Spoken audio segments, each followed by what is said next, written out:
का हल्द्वानी दौरा। आज कई विकास योजनाओं का करेंगे लोकार्पण और शिलान्यास। कानून व्यवस्था एवं महत्वपूर्ण विषयों पर करेंगे बैठक। मुख्यमंत्री के निर्देश पर सचिव लोक निर्माण ने गंगोत्री हाईवे का किया औचक निरीक्षण। बीआरओ को सख्त आदेश, यात्रा से पहले दुरुस्त हो सड़कें वरना होगी बड़ी कार्रवाई। नंदा राजजात यात्रा 2026 के लिए 3.08 करोड़ की पहली किस्त मंजूर।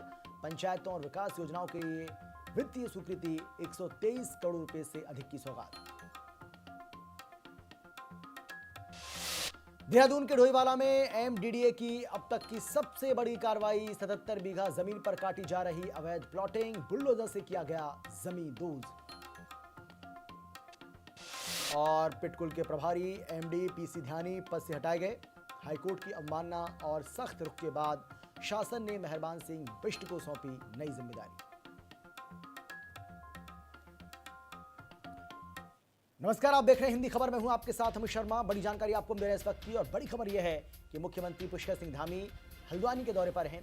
आज उनका हल्द्वानी का दौरा है जो कि बहुत ज्यादा महत्वपूर्ण है। सुबह उन्होंने कई योजनाओं का शिलान्यास किया है, तो ये बड़ी जानकारी आप तक हम पहुंचा रहे हैं। विभिन्न विकास योजनाओं का लोकार्पण और शिलान्यास किया है।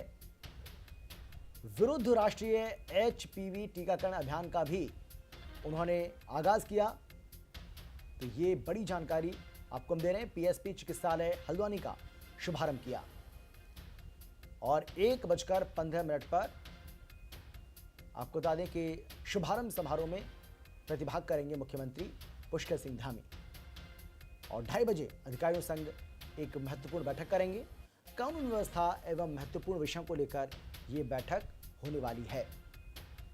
3:45 पर होली मिलन समारोह में प्रतिभाग करेंगे। डिवाइन इंटरनेशनल ड्यूरी खटीमा में यह कार्यक्रम होगा।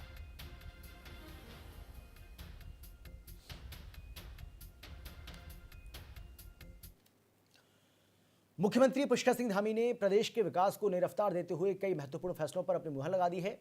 आगामी नंदा राजजात यात्रा 2026 की तैयारियों के लिए 3.08 करोड़ की पहली किस्त जारी कर दी गई, जिससे यात्रा मार्ग पर पार्किंग और विश्राम गृहों का निर्माण होगा।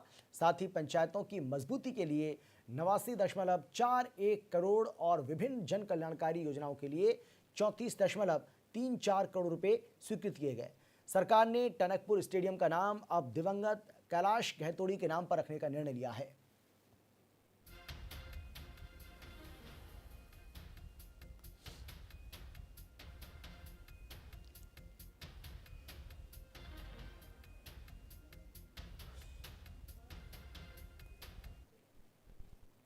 मुख्यमंत्री पुष्कर सिंह धामी अपने गृह क्षेत्र खटीमा के दौरे पर रहे, जहां उन्होंने देर शाम अपने आवास पर जनता से मुलाकात की। मुख्यमंत्री ने क्षेत्रवासियों की समस्याओं को बेहद करीबी से सुना और मौके पर ही मौजूद अधिकारियों को उनके त्वरित निस्तारण के निर्देश जारी किए। धामी ने स्पष्ट किया कि जन समस्याओं के समाधान में किसी तरह की लापरवाही स्वीकार नहीं की जाएगी। साथ ही उन्होंने आगामी होली के पावन पर्व की बधाई देते हुए सभी प्रदेशवासियों की सुख समृद्धि और खुशहाली की कामना की।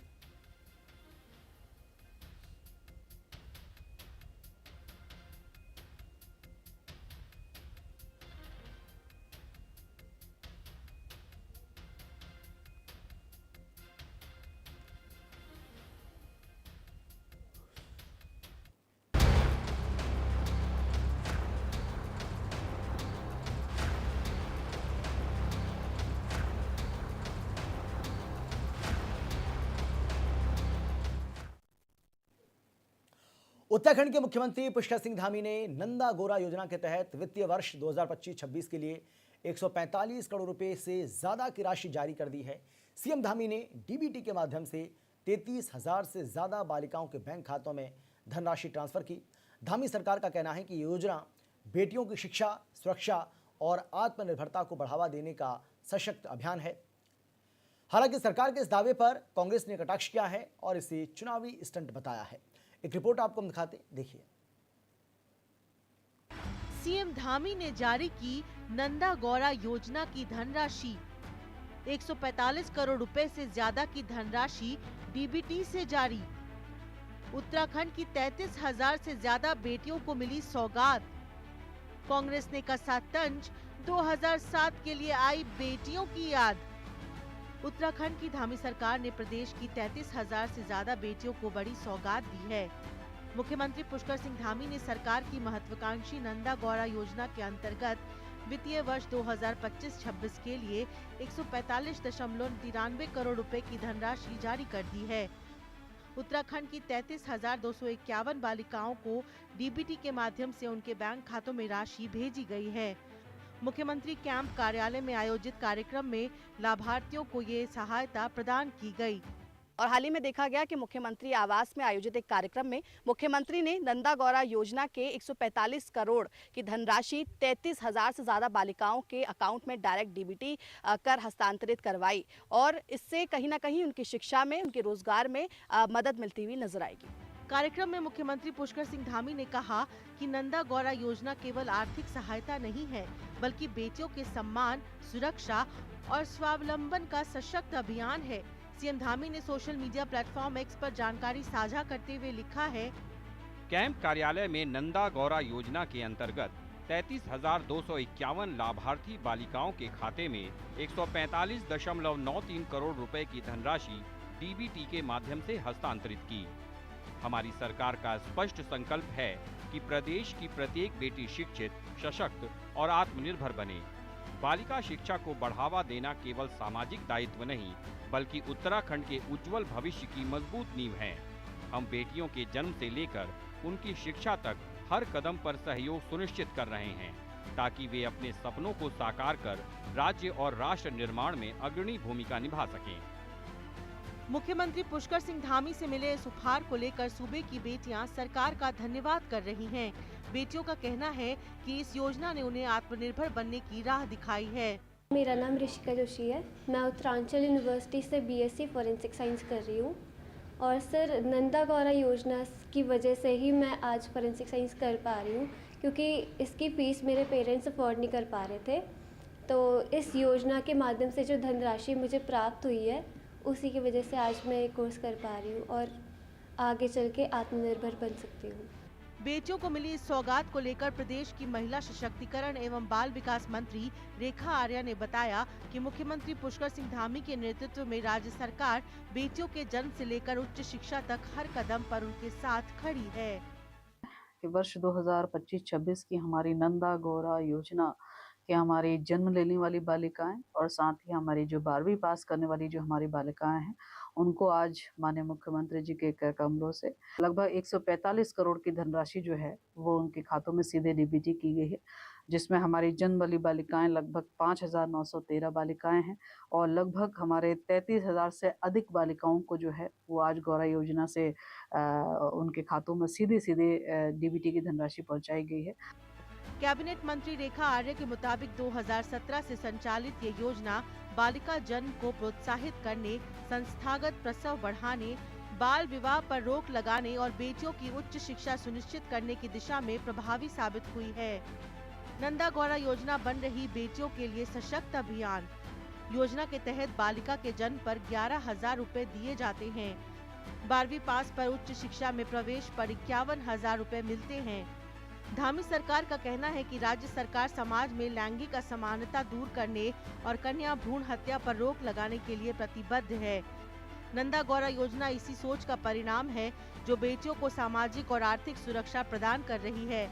हालांकि धामी सरकार के इस दावे और सौगात पर कांग्रेस तंज कस रही है। चुने आप 5 सालों के लिए गए थे, तो ये तो निरंतर चलने वाली प्रक्रिया होनी चाहिए थी। हर साल आपको नंदा गौरा कन्याधन योजना में पैसा डालना चाहिए था, लेकिन कई साल तो ये लैप्स हो गई, बच्चियों को लाभान्वित नहीं कर पाई ये योजना। कहीं ना कहीं ये सरकार चुनावी पुलाव परोस रही है। 2027 के विधानसभा चुनाव क्योंकि निकट हैं, इसलिए आप बजट सत्र में भी देखिएगा, बौछार हो जाएगी जनता के ऊपर, लेकिन आज तक गिनाने के लिए कोई जनहितकारी या प्रदेश हितकारी योजना नहीं है। साफ ये है कि एक तरफ धामी सरकार धनराशि जारी कर अपनी पीठ थपथपा रही है, नंदा गौरा योजना को बेटियों के सम्मान, सुरक्षा और स्वावलंबन का सशक्त अभियान बता रही है, तो वहीं दूसरी तरफ कांग्रेस इसे चुनावी स्टंट करार दे रही है। कुल मिलाकर सौगात पर भी सियासी घमासान छिड़ गया है। खैर, सियासी लड़ाई से परे देखें तो ये कहा जा सकता है कि धामी सरकार की ये योजना कहीं न कहीं उत्तराखंड की बेटियों के लिए बड़ी आर्थिक शक्ति बन रही है। बेटियों के जन्म से लेकर हाई एजुकेशन तक उनके लिए आत्मनिर्भरता का मार्ग बना रही है। एक तरफ जहां धामी सरकार ये दावा कर रही है कि हम बेटियों को आत्मनिर्भर बनाने के लिए हर प्रयास कर रहे हैं, तो वहीं दूसरी ओर कांग्रेस ये आरोप लगा रही है कि अब 2027 नजदीक है, इसीलिए ये चाल चली जा रही है और इसीलिए सरकार को बेटियों की याद आ रही है। देहरादून से कैमरा पर्सन इलियास अहमद के साथ मैं शुभांगी भट्ट, हिंदी खबर। और उत्तराखंड शासन से जुड़ी इस वक्त की ये बड़ी जानकारी आपको हम दे रहे हैं। पिटकुल के प्रभारी MD PC ध्यानी की छुट्टी हो गई है। 18 फरवरी को पद से हटाने के आदेश दिए गए थे। हाईकोर्ट ने पद से हटाने के आदेश दिए थे और आदेश के बाद भी पद पर थे PC ध्यानी। ऊर्जा मेहरबान सिंह बिष्ट को अब नया प्रभार सौंपा गया है। उत्तराखंड शासन से इस वक्त की ये बड़ी खबर आपको हम दे रहे हैं, जहां हाईकोर्ट की सख्त फटकार के बाद पिटकुल के प्रभारी MD PC ध्यानी की छुट्टी कर दी गई। दरअसल हाईकोर्ट ने 18 फरवरी को ही उन्हें पद से हटाने के आदेश जारी किए थे। बावजूद इसके ध्यानी पद पर जमे रहे। शुक्रवार को अवमानना याचिका पर सुनवाई के दौरान कोर्ट की सख्ती देख शासन के हाथ पांव फूल गए और आनन फानन में ध्यानी को हटा दिया। अब अपर सचिव ऊर्जा मेहरबान सिंह बिष्ट को पिटकुल का नया प्रभार सौंपा गया है। उत्तराखंड में चारधाम यात्रा 2026 की तैयारियां युद्ध स्तर पर चल रही हैं। मुख्यमंत्री पुष्कर सिंह धामी के निर्देश पर सचिव लोक निर्माण डॉक्टर पंकज कुमार पांडे ने गंगोत्री हाईवे का स्थलीय निरीक्षण किया। उन्होंने BRO को सख्त लहजे में 15 अप्रैल तक सड़क सुधार और हॉट मिक्सिंग का काम पूरा करने की डेडलाइन दी है। सचिव ने स्वाडी गाड़ पुल के निर्माण में तेजी लाने के निर्देश देते हुए चेतावनी दी कि कार्यों में ढिलाई बरतने वाले अधिकारियों पर कड़ी कार्रवाई की जाएगी। सरकार का संकल्प है कि श्रद्धालुओं को सुगम और सुरक्षित यात्रा मार्ग मिले।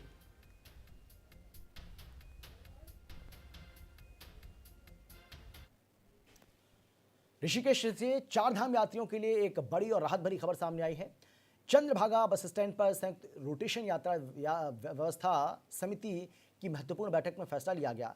साल 2026 की यात्रा के लिए बसों के किराए में कोई बढ़ोतरी नहीं होगी। अध्यक्ष भास्करानंद भारद्वाज की अध्यक्षता में हुई इस बैठक में प्रदेश की 10 परिवहन कंपनियों ने हिस्सा लिया। सर्वसम्मति से रोटेशन व्यवस्था का गठन कर ये स्पष्ट किया गया कि उत्तराखंड की सभी पंजीकृत बसें इसी पारदर्शी व्यवस्था के तहत संचालित होंगी। टिहरी की सांस्कृतिक विरासत और पर्यटक यहाँ पर ज़्यादा से ज़्यादा आएँ और पर्यटन को अंतर्राष्ट्रीय पहचान मिले, इसके लिए टिहरी लेख महोत्सव का शंखनाद हो गया। विधायक किशोर उपाध्याय ने सूचना विभाग में मीडिया से बातचीत करते हुए इस महोत्सव को सफल बनाने का आह्वान किया। उन्होंने टिहरी बांध के लिए विस्थापित हुए लोगों के त्याग को याद करते हुए कहा कि अपनी संस्कृति को बचाना हम सबकी जिम्मेदारी है। विधायक ने इस बात की घोषणा की है कि अगले वर्ष ये आयोजन कोटी कॉलोनी के साथ साथ नई टिहरी में भी किया जाएगा, ताकि शहर की रौनक और जीवंतता बनी रहे।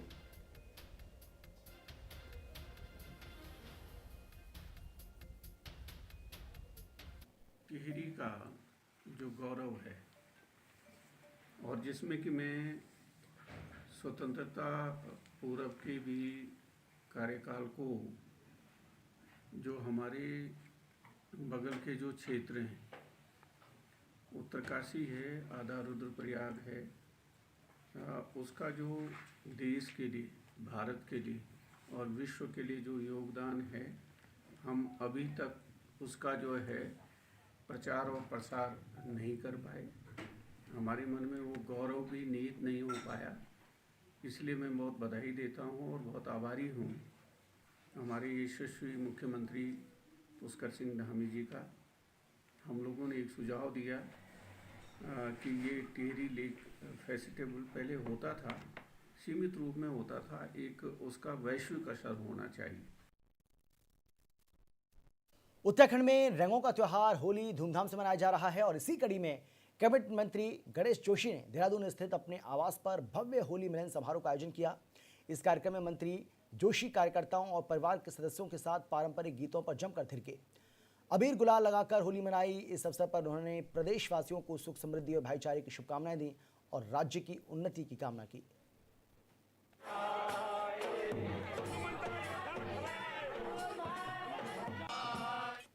होली पर्व का आगाज हो चुका है और यहाँ आज हम कैबिनेट मंत्री गणेश जोशी जी के साथ मौजूद है। आपको नजर आएगा कि आज होली के रंग में रंगे हुए कैबिनेट मंत्री गणेश जोशी जी नजर आ रहे हैं। उनकी धर्मपत्नी है उनके साथ है और खड़ी होली का आगाज हो चुका है। आप देखेंगे कि कुमाऊनी गीतों के साथ, जो पहाड़ी गीत होते हैं, सांस्कृतिक गीत होते हैं, उनके साथ इसका आगाज हो चुका है। सर, होली का आगाज हो गया है, क्या संदेश है आज? होली का त्योहार खुशियों का त्योहार है।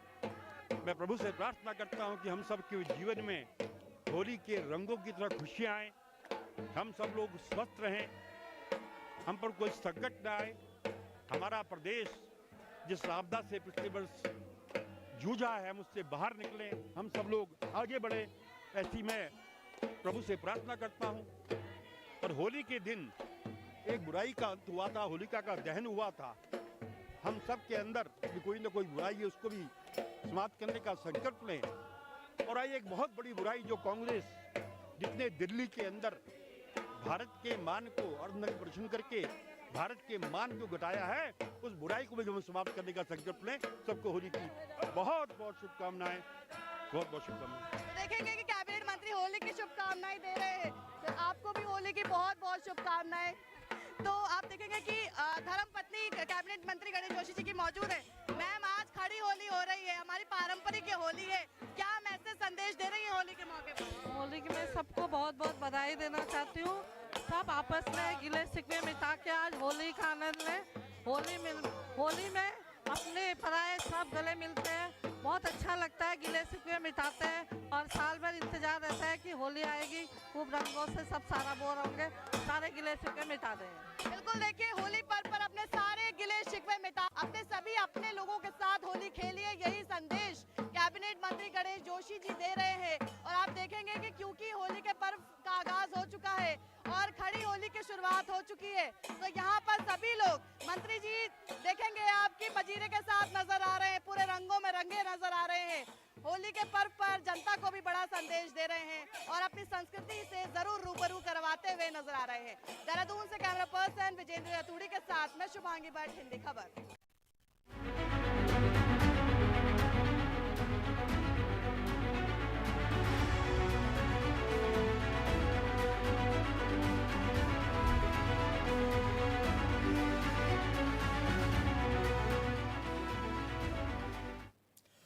देहरादून में प्रारंभिक शिक्षा निदेशक के साथ विधायक काऊ समर्थकों के मारपीट की घटना के बाद धामी सरकार ने ऐसी घटनाओं की रोकथाम के लिए एसओपी जारी कर दी है। अब अधिकारियों से मुलाकात के नियम काफी सख्त कर दिए हैं, जिस पर कांग्रेस ने सवाल उठाए। पूर्व सीएम हरीश रावत ने कहा है कि पहले ही कोई सुनवाई नहीं होती थी, अब तो भगवान ही मालिक है।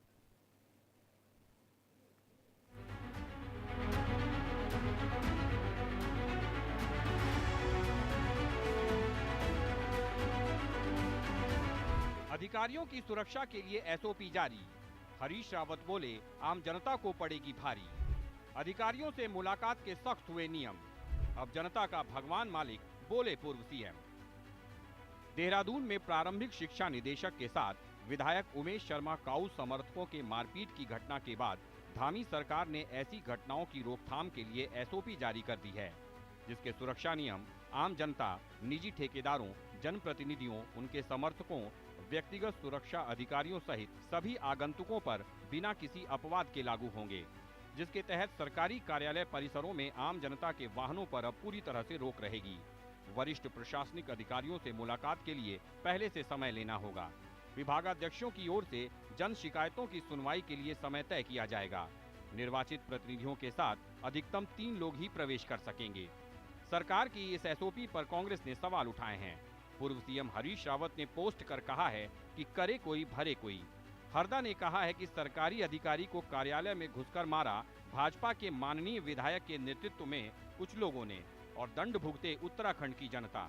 हरीश रावत ने कहा है कि सरकार ने सरकारी कर्मचारियों की सुरक्षा के लिए नए नियम लागू कर अब सरकारी दफ्तरों में लोगों के जाने को लगभग प्रतिबंधित कर दिया है। ऐसे में जहां पहले ही कोई सुनवाई नहीं होती थी, वहां अब तो भगवान ही मालिक है। कांग्रेस नेताओं ने भी सरकार के आदेश पर सवाल उठाए हैं।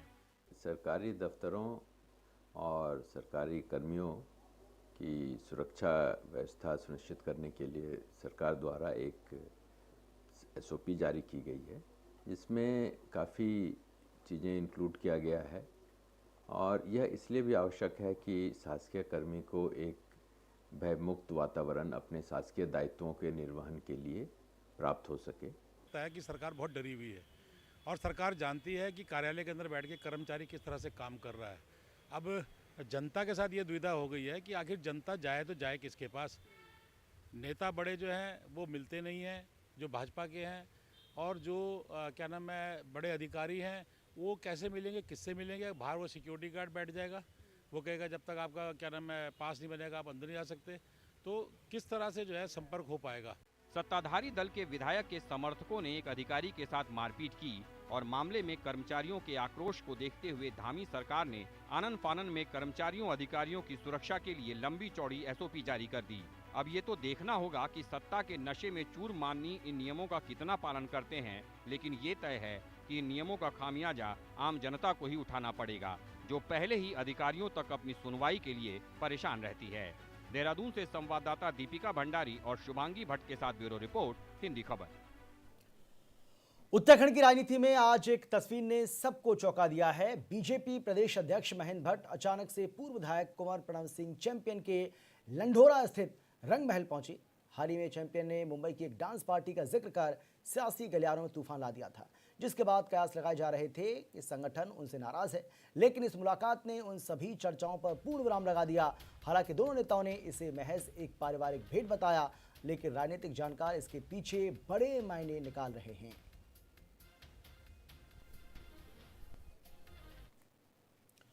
देहरादून में सड़कों की खुदाई और खराब मरम्मत को लेकर धामी सरकार ने सख्त रुख अख्तियार कर लिया है। प्रभारी मंत्री सुबोध उनियाल ने समीक्षा बैठक में निर्देश दिए कि मानकों का उल्लंघन करने वाली कार्यदायी संस्थाओं पर भारी अर्थदंड लगाया जाए और जरूरत पड़ने पर मुकदमा भी दर्ज हो। मंत्री ने स्पष्ट किया कि अप्रैल तक सभी निर्माण कार्य हर हाल में पूरे किए जाएं। साथ ही निर्माण स्थलों पर जूनियर इंजीनियर्स की मौजूदगी अनिवार्य कर दी जाए, ताकि जनता को धूल और गड्ढों से निजात मिल पाए। क्योंकि अक्सर देखा जाता है कि जो विभिन्न विभागों में आपसी तालमेल न होने के कारण आज माना पेयजल विभाग ने अपनी लाइन बिछाने का काम किया, कल टेलीफोन वाले पहुंच जाते हैं, फिर बिजली वाले आ जाते हैं, फिर मालूम हुआ देहरादून में गेल का भी काम चल रहा है, गैस पाइपलाइन बिछाने का, और इसके अलावा सिविल लाइन पे भी काम हो रहा है। तो लगातार इस तरह की गतिविधियों से जनता को बड़ी असुविधा होती है और कई बार सुनने में आता है कि कहीं एक्सीडेंट्स हो गए, लोग गिर गए गड्ढों में। तो ये इंश्योर करने के लिए कि एक तो समयबद्ध तरीके से इनको कटिंग करके उसको प्रॉपर ठीक करके तब आगे बढ़े। दूसरा, जिलाधिकारी को भी कहा गया कि जो भी अनुमतियाँ दी जानी है वो अप्रैल तक दे दें, ताकि वो मई तक दे दें, ताकि जून तक सारी पीडब्ल्यूडी अपना काम करके उन्हें ठीक कर दें। और विभागों को इंटीग्रेटेड उसमें कंसेप्ट पे हर विभाग आपस में बैठे। सपोज पेयजल का भी काम भी होना है, टेलीफोन लाइन भी बिछनी है, पानी की लाइन भी बिछनी है, बिजली का काम भी होना है, सीवर का भी है। तो सभी विभाग एक पूरा कार्यक्रम बनाएं और इंटीग्रेटेड एक प्लानिंग करें, ताकि एक साथ सारे काम हो सके और बार बार सड़क को न तोड़ना पड़े। और फिलहाल इतना ही। एक छोटे से ब्रेक के बाद फौरन लौटेंगे। आप देखते रहिए हिंदी खबर, क्योंकि हिंदी खबर पर खबरों का सिलसिला लगातार जारी है। जल्द लौट रहे हैं।